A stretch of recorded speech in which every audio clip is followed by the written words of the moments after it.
Good evening, ladies and gentlemen.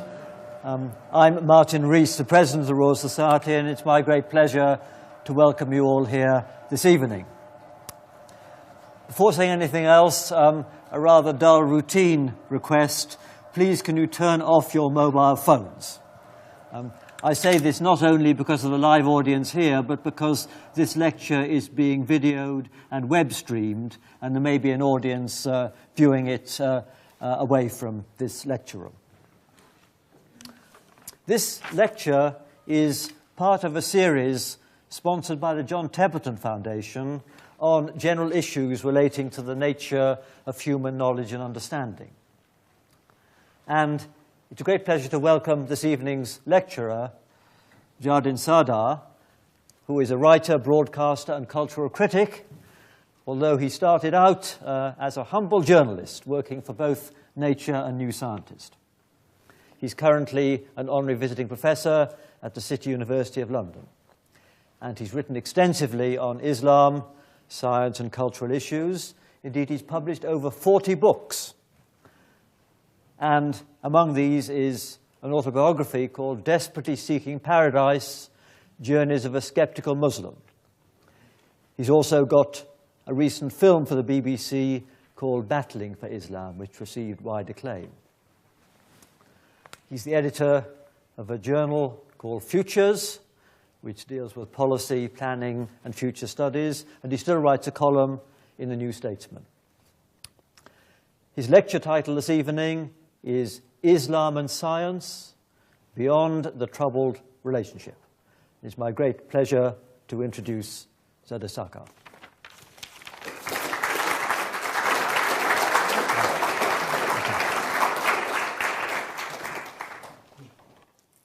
Thank you very much, Lord Rees.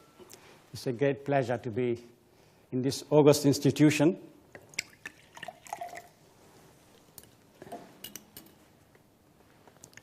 Ladies and gentlemen, at the end of the 10th century, a brilliant scientist left his hometown of Basra to pursue an ambitious project in Egypt. He had noticed how, seasonally, the river Nile flooded large parts of the delta, but in winter, water levels fell so low, cultivation was almost impossible. What, he thought, if the surplus flood water could be stored and used when most needed? He devised a scheme to regulate the Nile so that the people could derive benefit at its ebb and flow. His plan required building a three-way embankment dam near Aswan. He sent the proposal to the Fatimid Caliph al-Hakim in Cairo. The Caliph was impressed and issued a royal commission. Come to Cairo and build the dam. The young scientist spent several months examining the site, working out the details of how to implement his plans, and it has to be said, spending the generous largesse of the Caliph. But there was a problem. The technology at his disposal was just not up to the task. He came to a sad conclusion.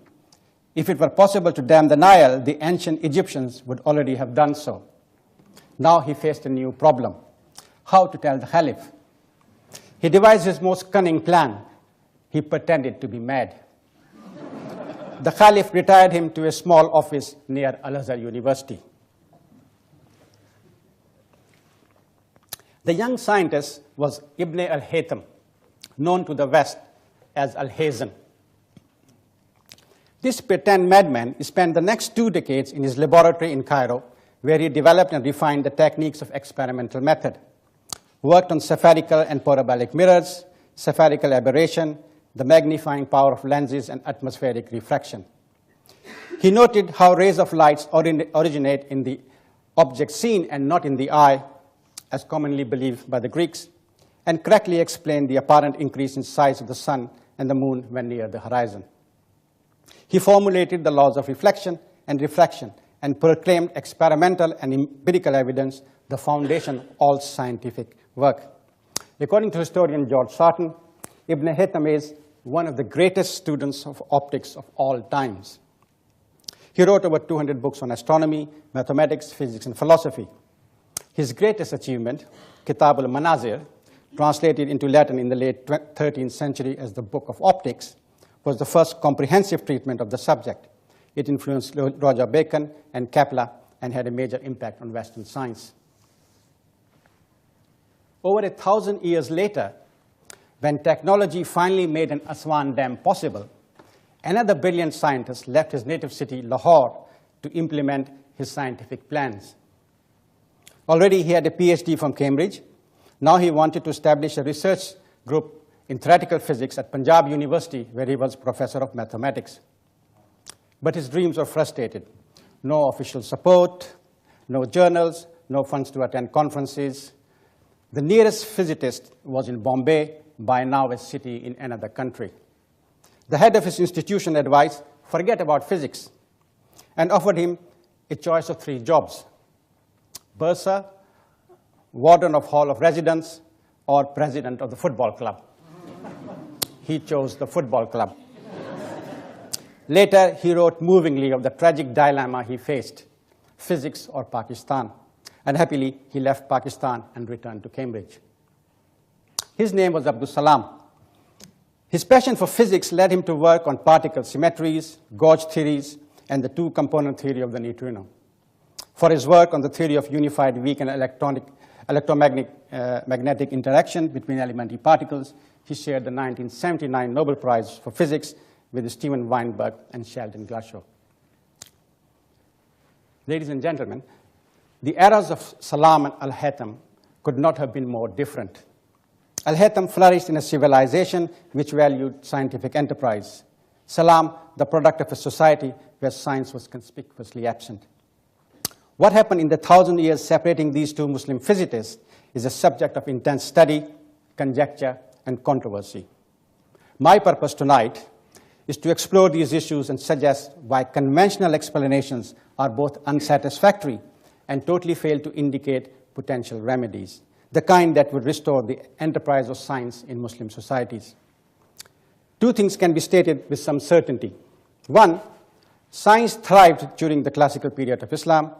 2, science in Muslim societies today is conspicuous by its absence. The difficulties arise in trying to ascertain when the decline began and what the causes were. Historians of science offer different dates and varied reasons. The most common stance is simply to blame Islam itself. There is something in the teachings of Islam, the argument goes, which does not allow science to take roots in Muslim societies. This suggestion not only belies history, but also the basic teachings of Islam, which proclaims itself as an intrinsically rational worldview. Both Salam and Al-Haytham were inspired by the spirit of the Quran. Al-Haytham wrote not only philosophical, but religious treatises. He made 2 Quranic verses, one stating believers should urge one another to truth, the other that truth claims should be tested, the basis of his scientific work.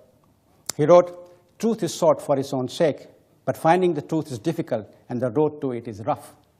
Science, he suggested, should be based on severe criticism, and the claims of scientists themselves should be put to critical tests. He continued, God has not preserved the scientists from error and has not safeguarded science from shortcomings and faults. A person who studies scientific books with the view of knowing the truth ought to turn himself into a hostile critic of everything that he studies. He should criticize it from every point of view and in all its aspects. And while thus engaged in criticism, he should also be suspicious of himself and not allow himself to be easygoing and indulgent with regard to the object of his criticism. If he takes this course, the truth will be revealed to him, and the flaws in the writings of his predecessors will stand out clearly. Salam, too, repeatedly emphasized his work took his inspiration from the Quran. In his banquet speech at the Nobel Prize ceremony, Salam quoted the verse, do you see in the creation of the All-Merciful any imperfection? Return your gaze. You see any fissure, then return your gaze again and again. Your gaze comes back to you, dazzled, aweary. This, he suggested, describes the faith of all physicists. The deeper we seek, the more is our wonder excited, the more is the dazzlement of our gaze.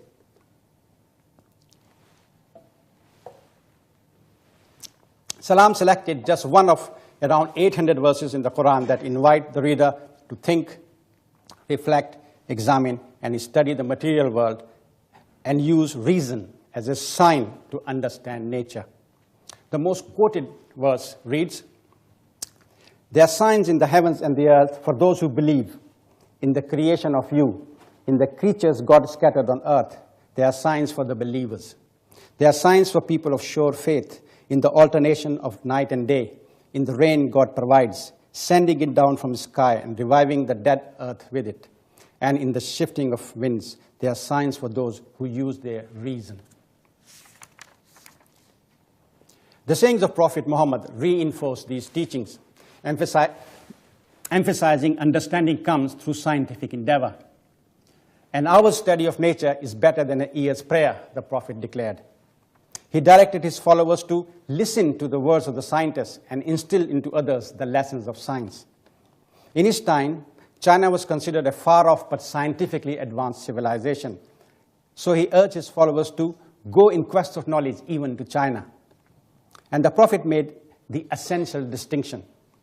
The revealed book, as well as his own teachings, were exhortations, an invitation to reason and study what exists and can be discovered, not scientific pronouncements in and of themselves.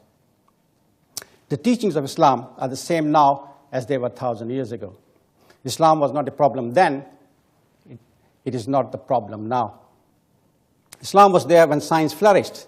Islam remained while science, learning, knowledge, and creativity declined to their present perilous state.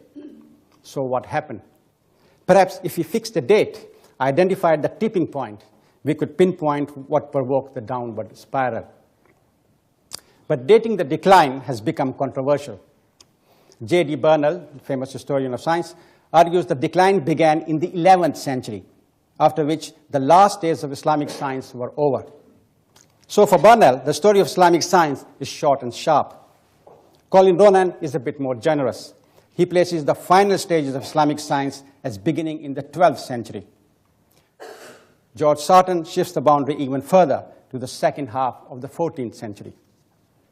In his monumental survey of the history of science, Sarton assigns each half-century to a dominant intellectual personality. So in Sarton's reckoning, Islamic science begins in the second half of the 8th century, the time of Jabir ibn Hayyan, the father of chemistry. Before Al-Haytham's arrival, there was the time of Al-Khwarizmi, the inventor of algebra. Al-Razi, who infused medicine with clinical precision. Al-Masudi, the geographer who produced a map of the world towards the end of the 10th century. And Abul Wafa, the astronomer and mathematician who produced accurate trigonometric tables. Al-Haytham flourished during the 10th century, the time of Al-Biruni, the polymath who measured the longitude and latitude of notable cities and wrote a detailed account of the cultures of India. He was followed by Umar Khayyam, the mathematician who solved equations of third degrees and wrote poetry on the side. From here on, Western science begins its incursion. Accolades have to be shared. 3 giants dominate each half-century, only one of whom represents Muslim civilization. Though, one might add, the Jewish representatives were scientists born and educated and engaged in Muslim societies, which enabled them to be a major convoy for the transmission of knowledge to Christendom. The first half of the 12th century belongs to Ibn Zuhr, who perfected surgical and postmodern techniques. He shares the spotlight with William of Conches and Ibrahim ibn Ezra. They are followed by the celebrated rational philosopher Ibn Rushd, who shares the accolades with Jared of Karimona and Maimonides. The botanist Ibn al-Batir, whose Encyclopedia of Medical Plants is regarded as one of the greatest botanical compilation, shares the first half of the 13th century with Robert Gossetta and Jacob Anatole. The age of Roger Bacon and Jacob ibn Taban is also the age of Qutbuddin al-Shirazi, the Sufi astronomer who continued the work of Al-Haytham and gave the first correct explanation of the formation of the rainbow. Next comes the age of Abul Fida, the astronomer and chronicle of human history, who gave his name to the crater on the moon and shares his half-century with Levi ben Garson and William of Ockham. Finally, we have the age of the historian and father of sociology, Ibn Khaldun, second half of the 14th century, shared with Geoffrey Chaucer and Hasdai Priscus. For Sarton, the enterprise of Islamic science ends here. Not so, says George Saliba, the historian of Islamic astronomy. He sees the 14th century not as an age of decline, but a golden age. Saliba regards the time from Nasruddin al-Tusi, who died in 1274, and Ibn al-Shatir, who died in 1375, two astronomers who worked at the Maraga Observatory in northwest Iran, as one of the most productive periods for theoretical astronomy. Indeed, Saliba suggests the Copernican revolution would not have been possible without the work carried out at Maraga, where the basic mathematical models of the heliocentric solar system, including the Tusi couple, were first developed. He shows in painstaking detail how Copernicus' models are not only identical to those of the Maraga astronomers, but they also replicate exactly the same notational mistakes. And the boundaries of decline keep getting pushed further forward in time. A collection of new research, edited by Abdul Hamid Sabra, published in 2003, shows scientific activity in Muslim societies very much alive right to the end of the 17th century. Even the Ottoman Empire, most historians candidate for the era of endemic decline of Muslim civilization, turns out to be a rather fruitful period. The massive project on the scientific literature in the Ottoman period, carried out under Ekmaluddin Ehsanoglu in Istanbul, suggests science was alive right up to the 18th century, when the emphasis shifted to learning and assimilating European sciences through translations and adaptations. Exactly when the decline of Islamic science began is no obtuse question. It carries major implications. Placing it squarely in the early Middle Ages, historians of science effectively have sought to de-link Islamic science from modern science. If Islamic science was dead and gone by the 14th century, and, as David Lingberts puts it, little was left by the 15th century, lack of any connection to the emergence of modern science becomes a self-evident truth. Modern science emerges as an autonomous, self-propelling enterprise of Western civilization. But the facts, as recent research has shown, are otherwise. There is a continuum between Islamic science and Western science. Science in Islam is not just a forerunner, something strangely distinct and distant from science today, but an integral part of modern science. If science progresses by accumulation, by building on the works of previous generation, standing on the shoulders of the giants, then modern science would be inconceivable without Islamic science. Locating the decline firmly before the 15th century serves another purpose. It denies any connection to colonialism, a thorny issue thus safely ignored. Look as much as you like, and indeed I have diligently for years, and discussion of colonialism is conspicuously absent from this discourse. Yet colonialism, more than any other factor, played a major part in the suppression and eventual disappearance of science and learning from Muslim societies. Quite simply, the colonial encounter began with eager, voracious interest by Western nations in the science and technology of Muslim civilization, and a simultaneous insistence that all they found was decay and superstition. Once Islamic science was appropriated, colonial powers closed colleges and universities, banned research, and outlawed the practice of indigenous science and medicine. In the Maghreb, for example, the French not only banned the practice of Islamic medicine, but made practitioners liable for capital punishment. In Indonesia, the Dutch closed Muslim institutions and prohibited Muslims enrolling in centers of higher learning right up to 1952. Historians of science preempt such considerations. Barnell suggests the 11th century saw, quote, a general political and economic decay of Islam in its original form, which led to the absence of a widely based and living environment for science. Matters were further aggravated by the Mongol invasion and the sacking of Baghdad in 1258. But the Mongol invasion compares poorly with what happened under colonialism.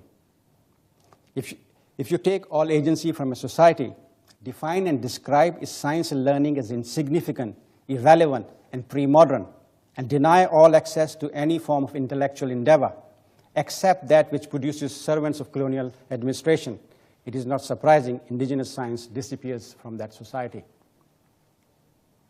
The other form of preemption is the marginality thesis of Islamic science. It has been used by numerous historians to suggest scientific activity in Muslim civilization. To quote Abdul Hamid Sabra, had no significant impact on the social, economic, educational, and religious institutions, that this activity remained itself unaffected by these institutions, except when it was finally crushed by their antagonism or indifference, and that those who kept the Greek legacy alive in Islamic lands constituted a small group of scholars who had little to do with the spiritual life of the majority of Muslims, who made no important contribution to the main contents of Islamic intellectual life, and whose work and interests were marginal to the central concerns of Islamic society. A natural product of this thesis is the implication most Muslim scientists, such as Al-Haytham and Al-Biruni, were in fact secularists. For example, Toby Huff suggests their work did not have an Islamic subscript attached to it, for it represented transcendent, transnational, transcultural accomplishments. Indeed, in as far as their work was hard science, it naturally represented universal knowledge applicable in all cultures. The same is invariably said of the work of Isaac Newton, so long as one ignores the years of effort and study he spent obsessed with biblical chronology. When we speak of Muslim scientists in the classical era, we are talking about men who lived before the age of secularism. The separation of the sacred and the profane was beyond their wildest imagination. They were all, even the most unorthodox, Muslims first and anything else second. The basis of their education was common to the doctors of science and doctors of law and theology, and many contributed in all these disciplines. The point is, by virtue of their education, those who became scientists were grounded in the conceptual framework of Islamic ideas. It gave a distinctive character to their way of thinking, understanding how they conceived of and represented the result of their study. There is a characteristic temper to their scholarship. We find it most often in the conclusions of their work. It is far more than mere convention. It is far more than mere convention that the normal way to conclude any argument is the phrase, "God alone knows all." The phrase defines an approach to knowledge imbued with humility and a horror of arrogance. It betokens a healthy respect for the other side of the equation of learning, ignorance. It is the hallmark of the Islamic worldview and a perpetual engine of the critical scientific outlook. Not only were scientists of the classic era not hiding behind the masks of a value-free pursuit of knowledge, but like Ibn Haytham and Salam, insisted their inspiration came from Islam. And like Haytham and Salam, they were also humanists. As George Makdisi demonstrates so powerfully, humanism, as we understand it today, began in Islam. Indeed, their humanism was a product of their Islamic commitment. The Islamic subscript is everywhere. The pursuit of science for them is a form of worship, a religious injunction. To suggest Muslim scientists was social aberration, covert secularists, is to project modernist obsession onto history. It's sort of post defecto rationalization. A more elaborate theory of the decline of Islamic science focuses on internal disputes between rational and conservative schools of thought. A dispute which took shape at the end of the 8th century when seats of Caliphate moved from Damascus to Baghdad and when most of the greatest names in Islamic science were as yet unborn. Lindsberg, for example, suggests Islamic science began to decline when conservative religious forces made themselves increasingly felt. Sometimes it took the form of outright opposition to science. More often, the effect was subtler. Not the extinction of scientific activity, but the alteration of its character by the imposition of a very narrow definition of utility. The so-called conservative forces were led by a group of scholastic philosophers known as the Ash'arites. Pitted against them goes the theory was a group of rationalist philosophers known as the Mu'tazilites. The fate of Islamic science was sealed with the victory of Ash'arites over the Mu'tazilites. Here's how Ronan presents their encounter. Islam extols the value of revelation above all else. This is not to say that reason is discredited, far from it. The use of human intellect is prized as one of God's gifts, but it must be forever under the control of revelation. The Mu'tazilites, who emerged about 700, were aware of this. Indeed, they set such a store by reason that they said it could fathom even the deepest profundities of religious belief. On the other hand, the Ash'arites, whose views first appeared a couple of centuries later, condemned the overzealous use of reason and its adulteration of religious dogma. And for nearly 2 centuries, the rival schools wrangled with each other until during the 12th century, the Asharite argument carried the day. They then developed the attitude of passive acceptance. This attitude was inevitably inimical to independent scientific thinking, as intellectual traditionalism won the day. Islam never separated religion and science into watertight compartments as we do now, and the torch of science had to be carried by others. Some scholars go so far as pointing to one individual Asharite as the sole cause of the decline of Islamic science, the 12th century writer and theologian Al-Ghazali. Excuse me. There are numerous problems with this flawed, simplistic analysis. If the division between rationalists and conservatives were clear-cut, then we would expect an exact scientist of Al-Haytham's caliber to be a Mu'tazilite. In fact, he was an Asharite, as were many other scientists. The truth is, Asharites were just as rationalist as the Mu'tazilites. The Mu'tazilites were just as religious, or if you like, conservative, as the Asharites. And both used philosophic methods, reason and logic, to argue their case.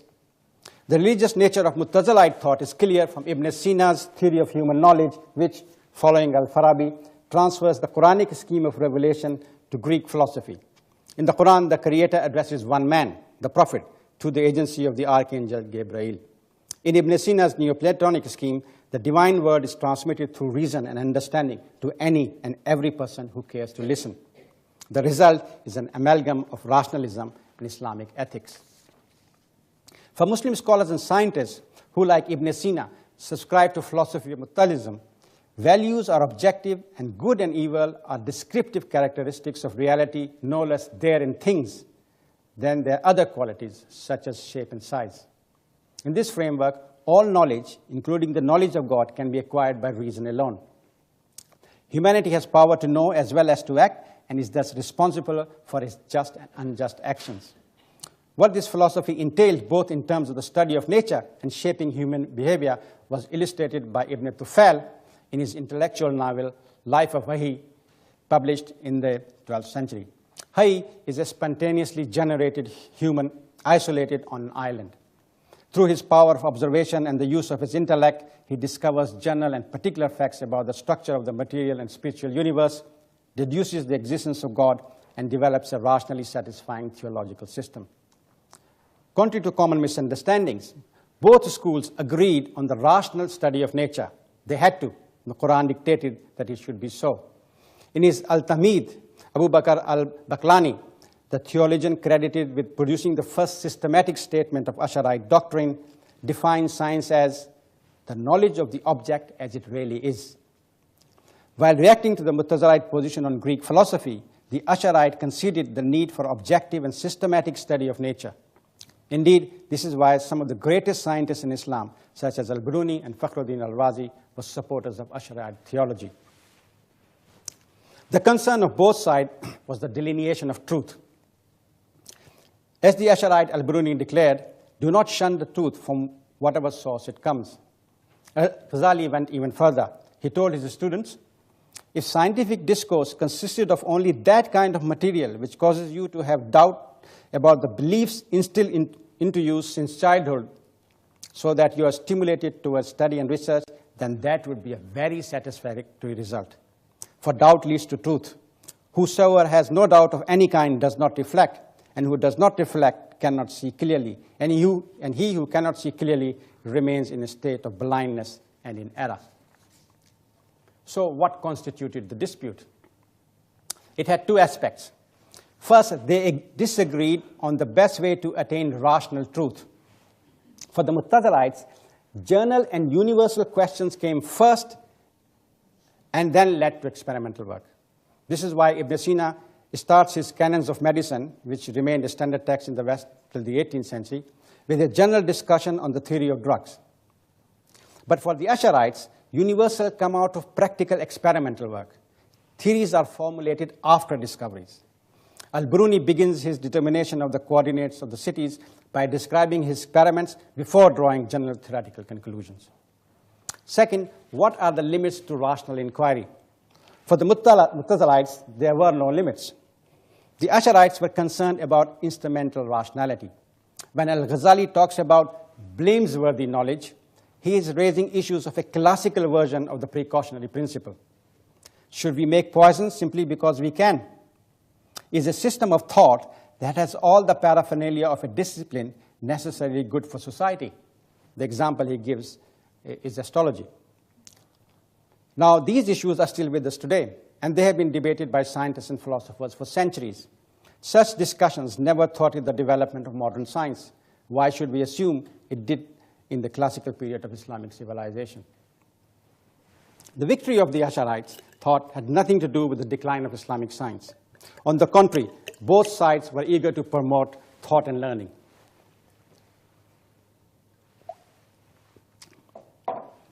It is also worth noting, neither the Mu'tazilites nor the Ash'arites regarded scientific method as the only means of rational inquiry. Most Muslim scientists tended to be polemists. It seemed to be the general rule in the classical period. This is testimony to the homogeneity of the Islamic philosophy of science and its emphasis on synthesis, interdisciplinary investigation, and multiplicity of methods. Even a strong believer in mathematical realism, such as al-Biruni, argued the method of inquiry was a function of the specific nature of investigation. Different methods, all equally varied, were required to answer different types of questions. Al-Biruni himself had used several methods. In his treatise on mineralogy, he is the most exact of experimental scientists. But in the introduction to his groundbreaking study of India, he declares, to execute our project, it has not been possible to follow the geometric method. He therefore resorts to comparative sociology.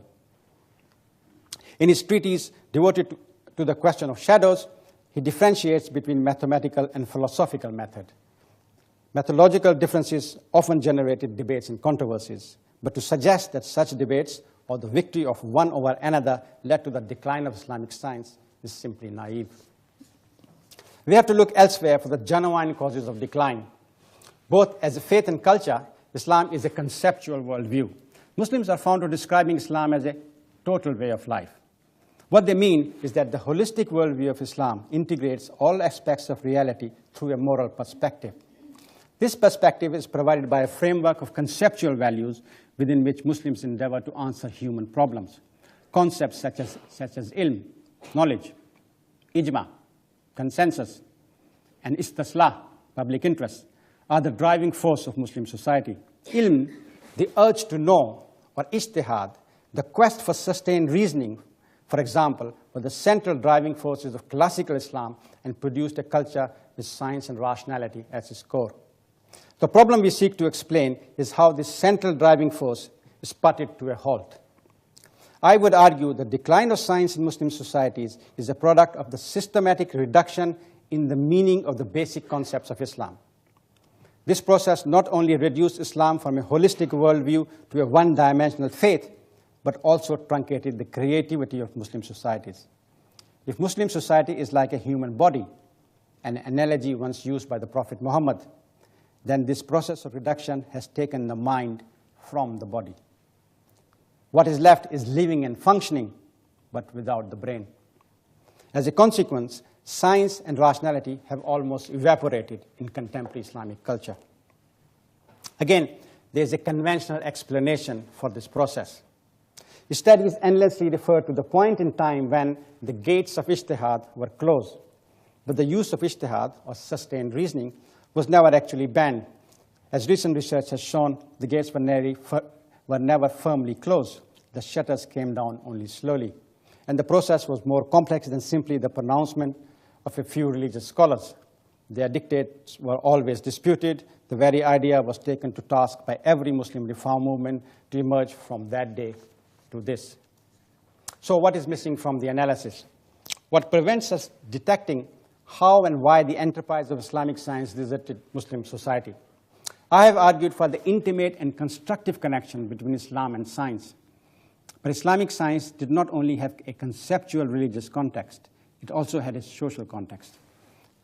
Islamic science operated within a social, political, economic, and institutional metric. Science begat technology, and technology served a thriving economy. Wealth creation provided the resources to invest in the infrastructure of educational and research institutions, the universities, libraries, teaching hospitals, observatories, and the like, that produced yet more scientists. And as every working scientist today knows, when the economy suffers, when economic enterprise declines, research and development budgets are cut, grants disappear, even whole departments are axed, standards drop, and the brains drain away to the new centers of economic power if they can. History is not such a foreign country after all. In history, as now, science was integral to the development of society. In Muslim society, it fed the growth of industries. The studies of mineralogy, advances in chemistry, study of botany and hydraulics all had application relevant to the productive capacity of society. In agriculture, an agricultural revolution supported by the study of agronomy, hydrology, geological studies raised living standards and created wealth. The legacy of these developments is still benefiting Spain today. The study of astronomy, development of compasses and observational instruments, the study of geography and map-making all promoted and facilitated long-distance trade. Muslim civilization, wherever it spread, was a city-building culture. Architecture, city planning and land management, provision of clean water and sewage disposal all benefited from the application of science. The great scientists of the classical era all contributed directly or indirectly to this social context. It was a context shaped by the institution of Islam which ensured that science prospered and served society. One of the pillars of Islam is zakat, the annual payment required of all Muslims and dedicated to social purposes such as education, health provision, and the eradication of poverty.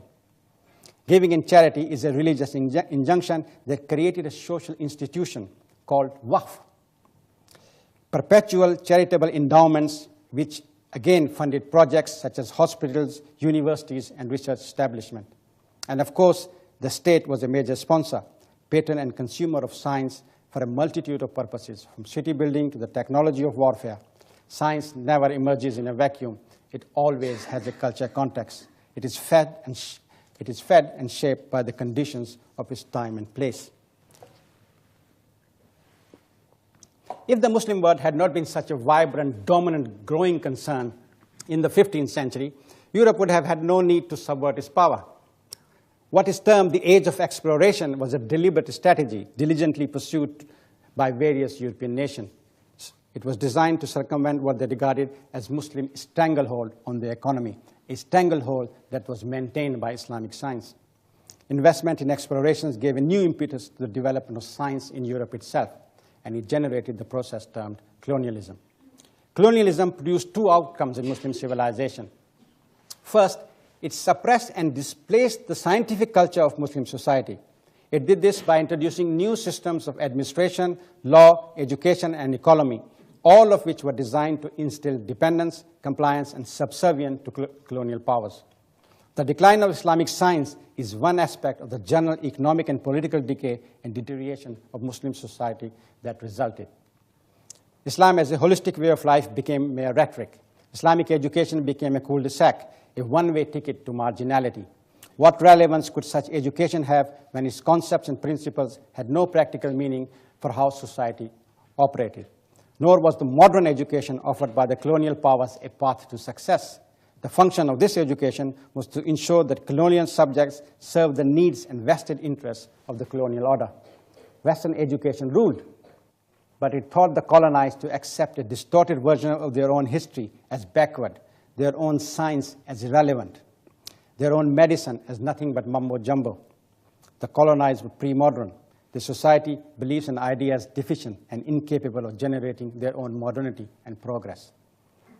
The dismissal of Islamic science as real science went hand in hand with the dismissal of the entire conceptual order of Islam as religion, culture, and civilization.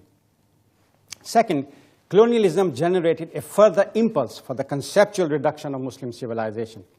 Islam was reduced to a defensive enclave of resistance, stubbornly holding on to the few remnants of authority left to indigenous control. Colonialism turned the problem of authenticity and authority, a problem of conceptual meaning, into the central debate for Muslims. The debate started with the question, who is a scholar? Whose thought, research, and opinion are worthy of social and cultural attention? Just who is an alim, the technical term for a scholar? And what makes him an authority? In classical Islam, an alim was anyone who acquired ilm, or knowledge, which was itself described in a broad sense. We can see this in the early classifications of knowledge by such scholars as Al-Kandi, Al-Farabi, Ibn Sina, Al-Ghazali, and Ibn Khaldun. Indeed, both the definition of knowledge and its classification was a major intellectual activity in classical Islam. Knowledge meant everything from science and philosophy to art, literature and theology. So all learned men, scientists as well as philosophers, scholars as well as theologians, constituted the ulama, the body of the learned. But as ijtihad became increasingly irrelevant, ilm was increasingly reduced to religious knowledge, and the ulama came to constitute only religious scholars. So from an Islamic point of view, only the pursuit of religious education came to be seen as important. Similarly, the idea of ijma, the central notion of communal life in Islam, has been reduced to the consensus of a select few. Ijma literally means consensus of the people. The concept dates back to the practice of Prophet Muhammad, leader of the original polity of Muslims. When the Prophet Muhammad wanted to reach a decision, he would call the whole Muslim community, then admittedly not very large, to the mosque. A discussion would ensue. Arguments for and against would be presented. Finally, the entire gathering would reach a consensus. Thus, a democratic spirit was central to communal and political life in early Islam. But the notion of ijma also performed another function. It located authority in argument. If ilm was intended to spread all varieties of knowledge throughout society, then the majority of citizens would be members of a learned community. The consensus of the community would therefore be a learned consensus arrived on the basis of argument. But the process of reduction removed knowledgeable citizens from the equation. Ijma was truncated to the consensus of the religious scholars. Thus, both democracy and the pursuit of knowledge as a whole were rendered irrelevant to Muslim culture. Other key elements of the conceptual framework of Islam were similarly reduced. Jihad ceased to be intellectual struggle and cultural development and was abridged to warfare. Istislah, normally rendered as public interest and a major source of Islamic law and an important impulse for science in the classical period, all but disappeared from Muslim consciousness. And ijtihad came to mean little more than a pious desire. Thus, the question how Muslim societies can rediscover the spirit of scientific inquiry is not just a question of policy, or funding, or building prestigious institutions in the name of progress. Most importantly, it is about how the enterprise of science is made relevant and meaningful, internalized within the ethos and conceptual framework of Muslim societies. The decline of Islamic science was a product of combined forces that engineered a conceptual reduction in Muslim society, Muslim civilization. My proposition is clear. The decline can only be reversed by effecting a conceptual shift. Science will only take root in Muslim societies if they can reorient themselves, reconceptualize Islam itself as a holistic enterprise. Science will flourish, paradoxical as this may seem to many of you, when Islam re-emerges as an integrative way of knowing, being, and doing, when it reconnects and reconstructs the open intellectual climate and cultural paradigm it once sustained.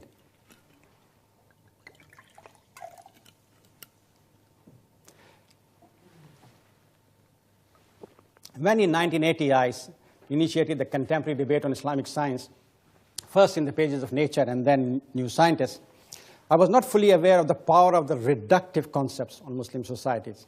By science, I meant and understood an objective and systematic endeavor, much like the work of Al-Haytham and Salam, which was motivated by Islamic injunctions on the virtues of reason and pursuit of knowledge. I turned out to be totally wrong.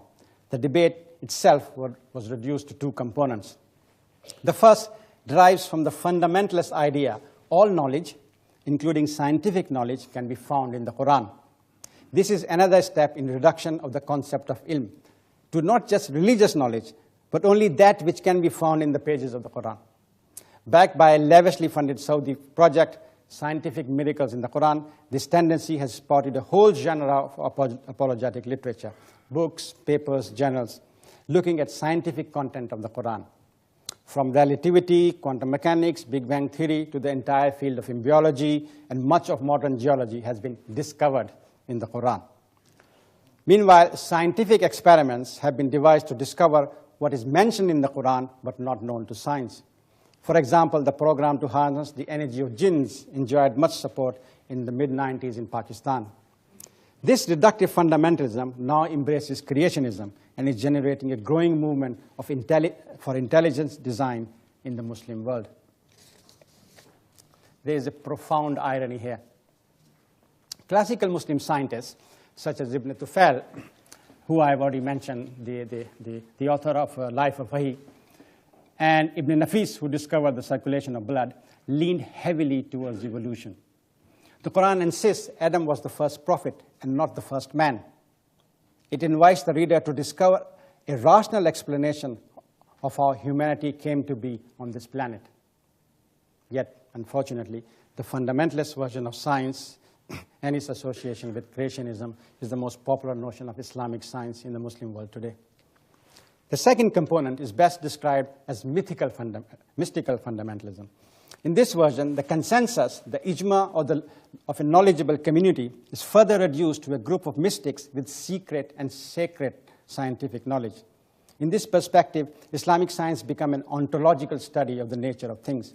The material universe is studied as an integral and subordinate part of higher levels of existence, consciousness, and modes of knowing. Thus, science is not a problem-solving enterprise and socially objective inquiry. It is a mystical quest for understanding of the absolute. In this universe, conjecture and hypothesis have no place. All inquiry must be subordinate to mystical experience. Even the history of Islamic science has been rewritten. Proponents of this position emphasize the occult, alchemy, and astrology at the expense of the vast amount of work in exact sciences in an attempt to show Islamic science was largely sacred science. In many academic circles, this mystical tendency has acquired a strong presence. These two trends, the fundamentalist and the mystical, suggest that real science has almost evaporated from Muslim consciousness. In a recent survey, Nature reported, today's Muslim states barely register on indices of research spending, patents, and publications. And it concludes, the situation is not just bad, it is set to get worse. However, I think we need not be so pessimistic. The solution to any problem begins with a diagnosis. My optimism is based on the fact that diagnosis has already begun. Increasingly, the realization is growing that science is important, not just for the prosperity of Muslim societies, not just for the purpose of economic development, or for misplaced political vanity, or notions of defense based on acquiring nuclear weapons, but that science matters because it is vital for the recovery and survival of Islam itself. Just as the spirit of Islam in history was defined by scientific enterprise, so the future of Muslim societies will depend on their relationship to science and learning. This is the main message of the Arab Human Development Report of 2003. This groundbreaking report on building a knowledge society frankly admits Muslims cannot merely continue to blame everything on the West. Muslim states have failed by their own Islamic standards, the challenge of independence. The report blames authoritarian thought, lack of autonomy in universities, the sorry state of libraries and laboratories, and underfunding in the Arab world. Moreover, the report recognizes the conceptual problems of interpretation and declares time has come to proclaim those positive religious texts that cope with current realities. In particular, it calls for reviving ijtihad as the driving force for change. Indeed, it is now widely argued science can play an important part, not just in re-establishing ijtihad, but in making Islam whole again, reuniting reason again with revelation. Thus, the revival of science and a reform agenda for Islam in Muslim society need to proceed hand in hand. This is the course the Organization of Islamic Conference has set itself.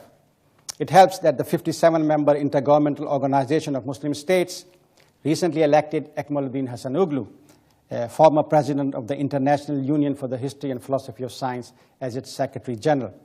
Hasanoglu has initiated a process aiming to secure greater expenditure on R&D in Muslim countries over the coming decades. In Ataur Rahman, Pakistan's Minister of Higher Education, who recently became Fellow of the Royal Society, Hasanoglu has a like-minded soul for whom the status quo simply will not do. It is to be hoped they can make a formidable partnership, using not merely their key institutional positions, but their conceptual insight on the nature of the problem to stimulate, nurture, and promote genuine change, the kind that will initiate wide-ranging reform. Other signs of change can be detected in religious institutions. The Al-Azhar University in Cairo, one of the most influential institutions of the Muslim world, for example, has now opened up to science. Its history reflects the reductive course of Muslim society, abandoning science as it became merely a religious institution concentrating on theology. Now it is rebalancing its curricula, emphasizing science as much as religion. Religious classes are making way for laboratories and courses in science. No one should be in any doubt. Muslims have a deep emotional attachment to their scientific heritage. But contemporary Muslim society needs more than nostalgic pride in a long-departed golden age. Instead of cherishing the ashes of a burnt-out fire, they need to transmit its flame. Rekindling the flame must mean more than simply eulogizing a list of achievements. It has to focus on instilling the way of thinking, the critical consciousness and methodologies that made Islamic science possible. And it must make this way of thinking and knowing relevant to contemporary times. As both Al-Haytham and Salam discovered and knew so well, there are no quick fixes in science. There is no substitute for hard labor in the laboratory. Yet they were sure of the source of their inspiration, used it to persist in their work, and never lost sight of how it encouraged them to be critical and innovative scientists. There is every reason to hope that remaking such connections can reignite science in Muslim societies as a going concern for the future. Thank you very much.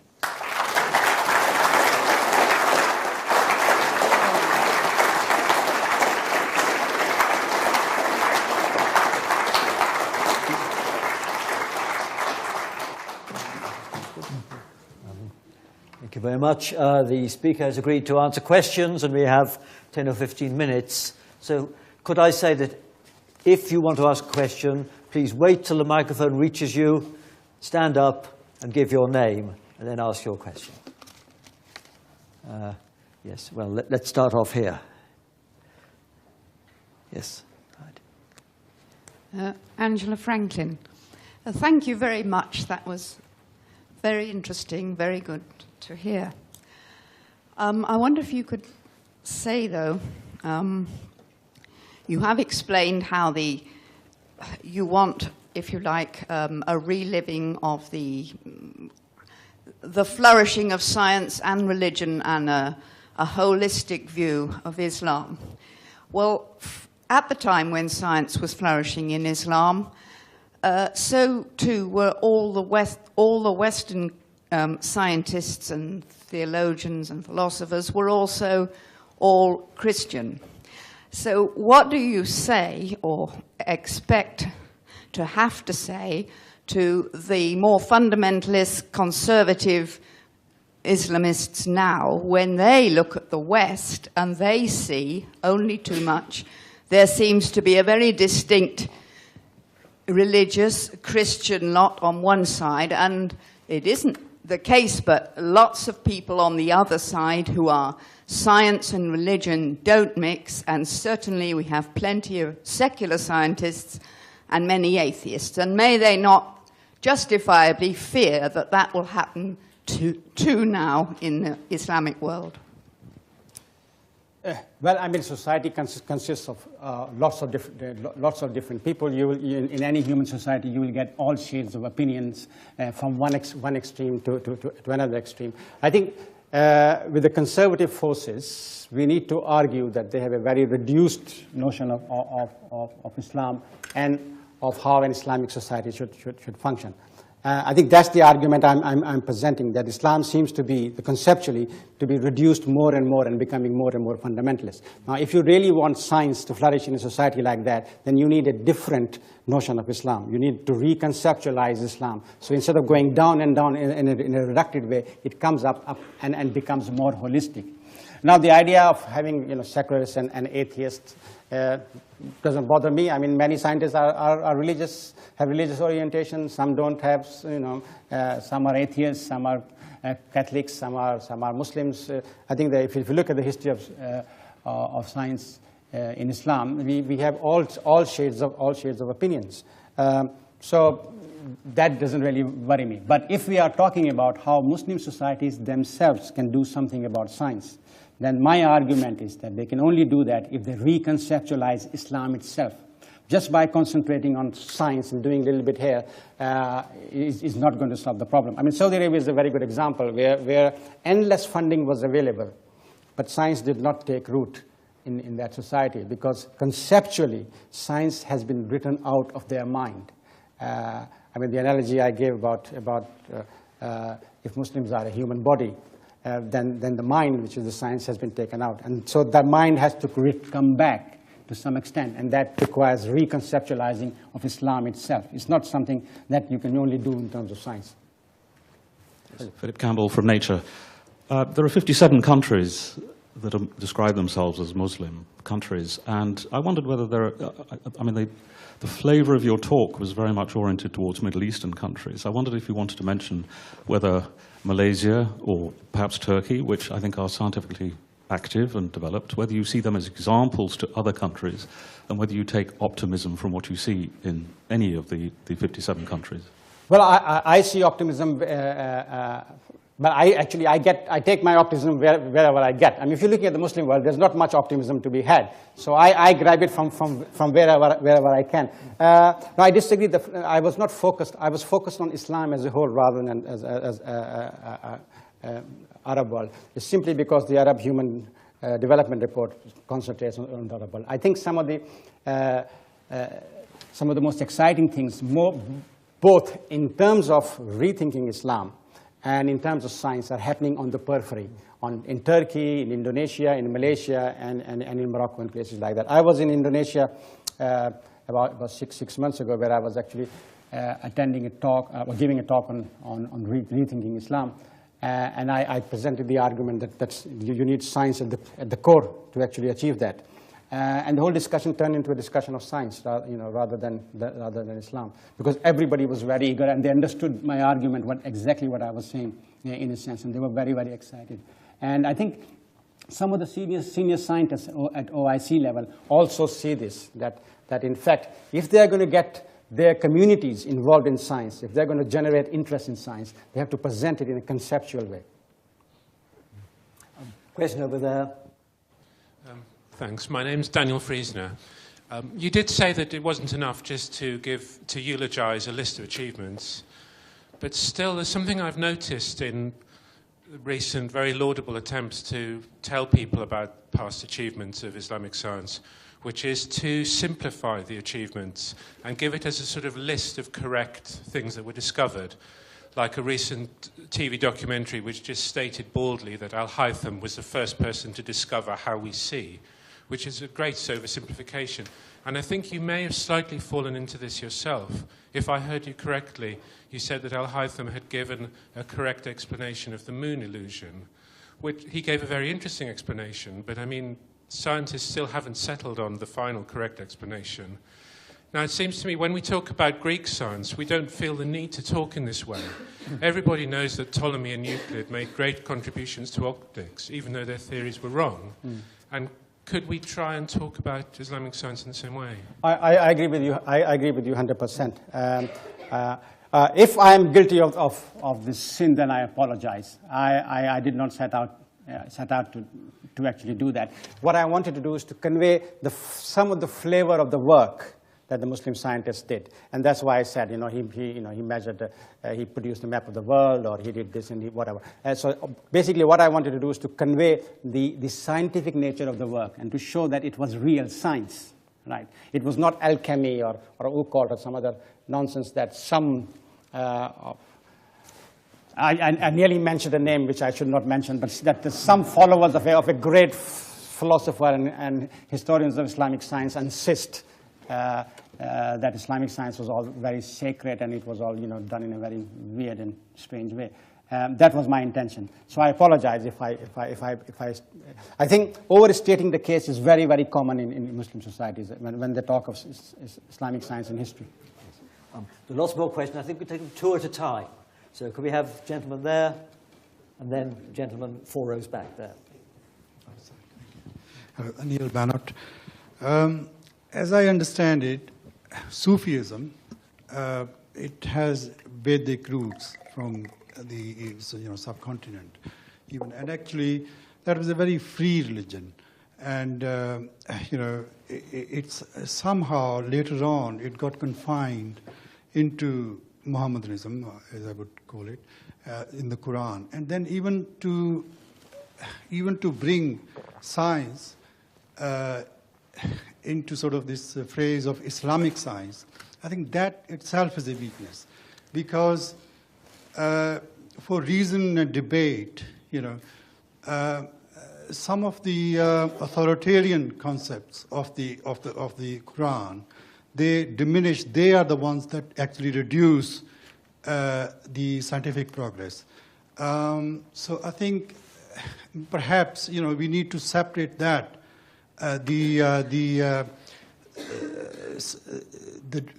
debate and reason elements from an Islamic way of life, which, if there is authoritarianism there, somehow we need to challenge that. And just like the lady over there mentioned that there are atheists and there are humanists and so on who are also scientists. Now how will they challenge Islamic science if they are within that Islamic umbrella? Thank you. Let me start the last. Can I just briefly? Okay. They will challenge Islamic science, and basically by Islamic science I mean science that was produced in history, Islamic history. But never mind. They will challenge Islamic science as they challenge all other science by evidence and argument. And if there are authoritarian folks, then we should stand up to all authoritarian folks, including in Vedic thought and Indian philosophy and so on and so forth. I am intrinsically anti-authoritarian. I stand up to. I do not accept any authority. Now, the interesting point here is this, that within the Islamic view of rationality, as I understand it, you cannot invoke argument from absolute authority.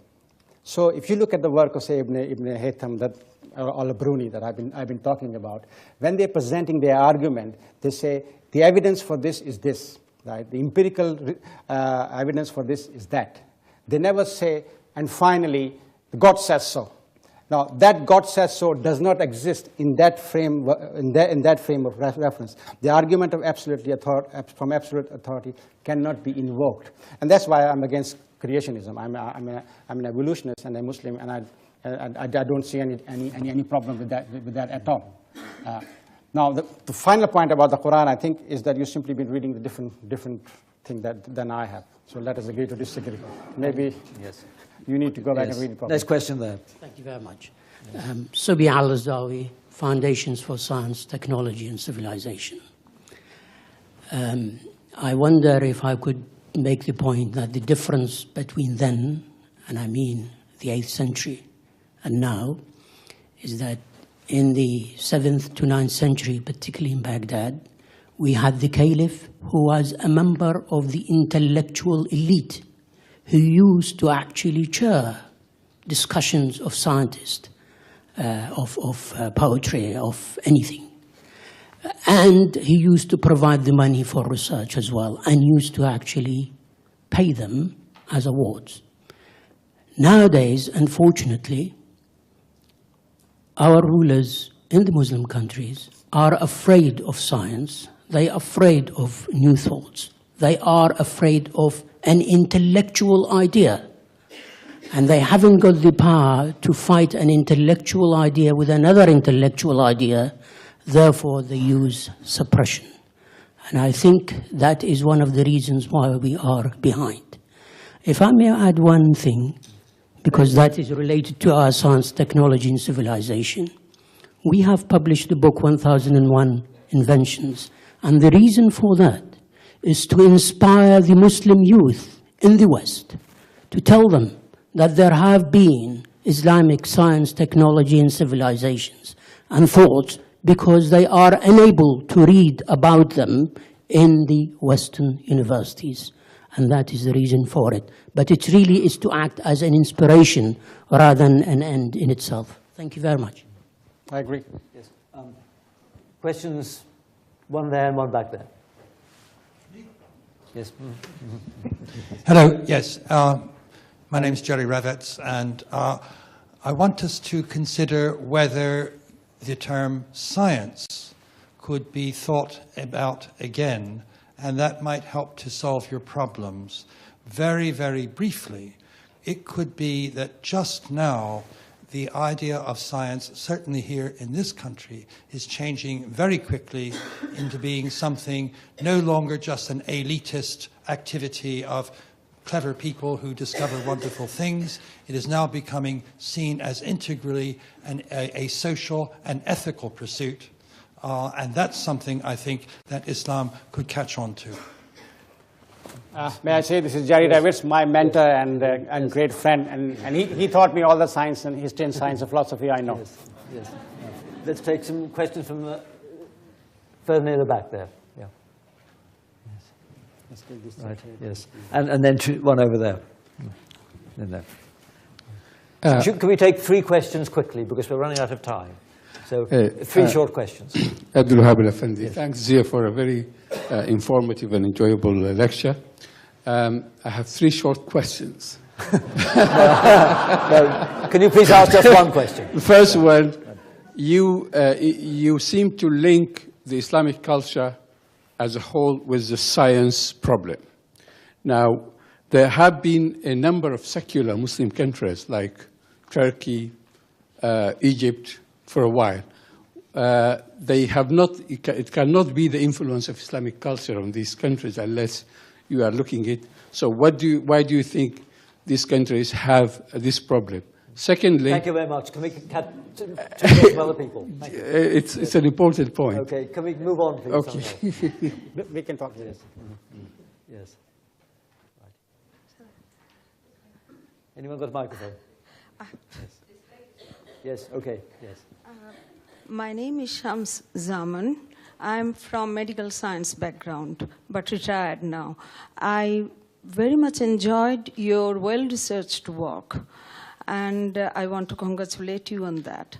But the problem is, at this moment, many Muslim youths who are living in this Western civilization, Western society, still have not developed that idea that science and Islam, they are the same thing. Science is a part of Islam, arts is a part of Islam, philosophy is a part of Islam. Islam means way of life and the knowledge. So what do you think, how do you think they can be initiated in this manner?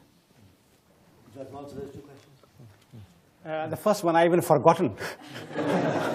I think it was 1/3 of a very complicated question, which I kind of know what it is. Let me start with the second question, which I think is very, very important. I think the Muslim youth in Britain have a very truncated notion of Islam. Not all of them, but I think overall majority of them. However, they do have, some of them do have kind of passion for learning about Islam. And they do have passion for learning about Islamic history. The 1001 exhibition that was mentioned, it came out of that particular passion. But from my point of view, the problem is that the science that they study at school does not make any connection to their own particular history. If textbooks in British schools had some notion that science did not start in the 15th century in Europe, that science, that other cultures and civilizations have also made serious contribution to science, and sure that science grows by accumulation, by building on the works of previous scientists. If we could have that kind of curricula at the school, I think it will have a profound impact on Muslim youth, and it will kind of get them interested not just in Islam, but more important, it will get them interested in science. Can we have 2 more questions? One from the gentleman there, one from the lady there. And I'm afraid that'll have to be the last questions. I'm sorry. My name's John Hunter. I was just wondering, just as Darwin with his theory of evolution sort of seemed to undermine parts of the Bible, I'm wondering whether Islamic scientists could do the same thing, whether they'd be allowed to, if they found certain things that undermine the Quran, whether that would be acceptable. You know, the problem for us is other way around. is that most of our Muslim scholars are finding things in science that they think exist in the Quran. So we have a totally reverse problem. It's not, I mean, you see, the Quran is not, it's not like Bible in the sense that, you know, there's a chapter on Genesis and God created earth, and, you know, it's much more metaphorical, it's much more observational in the sense, go out and see. So when people read the Quran, and a certain type of Muslims read the Quran, and they also happen to have a scientific background, and some of them are PT kind of, you know, high-level professors, and I think one or two people I know are even members of the Fellows of the Royal Society. They actually see science in the Quran as though it was a textbook of science. And if you go around in any Islamic bookshop in London, Birmingham, Manchester, you can pick up numerous books from the shelf in the Islamic bookshop, which talk about how relativity has been discovered in the Quran, or how there's a whole book called Geology of the Quran, and I swear it's that thick, right? And it's been written by a man who is a world-renowned geologist, right? Who's published serious geological work. And Geology of the Quran is that thick, arguing verse after verse, showing a bit like Newton and his biblical chronology stuff. So our problem is totally the reverse.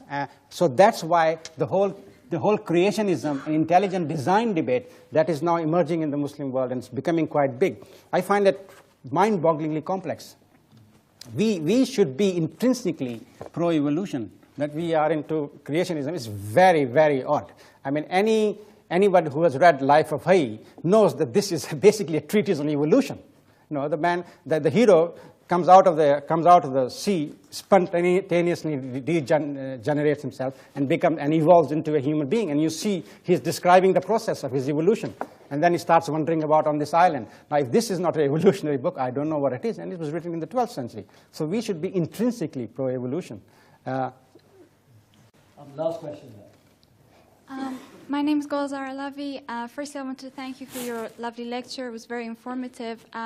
Also, to a question that a lady just mentioned earlier about how we can make the youth, Muslim youth, more aware that Islam and Islam and science are the same thing, and how we can sort of close that boundary.